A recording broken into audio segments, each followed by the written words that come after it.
एक गांव की 4 महिलाएं कुएं पर पानी भरने गईं। पानी भरते समय चारों महिलाएं इधर उधर की बातें कर रही थीं।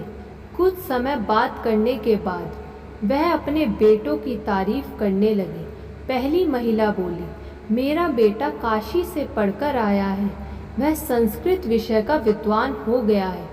बड़े से बड़ा ग्रंथ उसे मुंह जुबानी याद है और वह बड़े विश्वविद्यालय में नौकरी भी करने लगा है।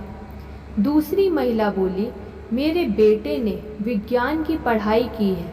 वह वैज्ञानिक बन गया है और एक दिन सबसे बड़ा वैज्ञानिक बन जाएगा। तीसरी महिला बोली, मेरे बेटे ने अच्छी शिक्षा ली है। वह शिक्षक बन गया है और दूसरे गांव के विद्यालय में पढ़ाने के लिए जाता है। चौथी महिला यह सब कुछ चुपचाप सुन रही थी, लेकिन उसने कुछ नहीं बोला। बाकी महिलाओं से रहा नहीं गया और उन्होंने उस महिला से पूछा, बहन तुम भी बताओ कि तुम्हारा बेटा आजकल क्या कर रहा है।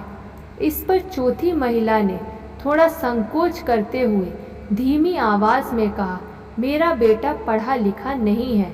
वह खेतों में काम करता है। यह सब बातचीत होने के बाद चारों महिलाएं पानी का घड़ा लेकर अपने घरों की ओर चलने लगी। तभी पहली महिला का बेटा आता दिखाई दिया।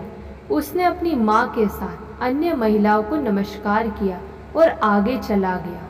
उसी तरह दूसरी और तीसरी महिला के बेटे भी रास्ते में मिले और सभी को नमस्कार करते हुए आगे बढ़ गए। थोड़ी देर बाद चौथी महिला के बेटे ने जब रास्ते में अपनी माँ को सिर पर पानी का घड़ा लेकर आते देखा तो दौड़कर आया, उसके सिर से घड़ा उतार लिया और बोला, तुम क्यों चली आई? मुझे कह दिया होता। यह कहकर वह घड़ा अपने सिर पर रख घर की ओर चल दिया। तीनों महिलाएं देखती रह गईं। सीख, जिंदगी में केवल किताबी ज्ञान ही काफ़ी नहीं होता है। बच्चों में व्यवहारिक ज्ञान होना भी आवश्यक होता है। हमें यह सीखना होगा कि किताबी ज्ञान केवल ज्ञान बढ़ाने के लिए होता है।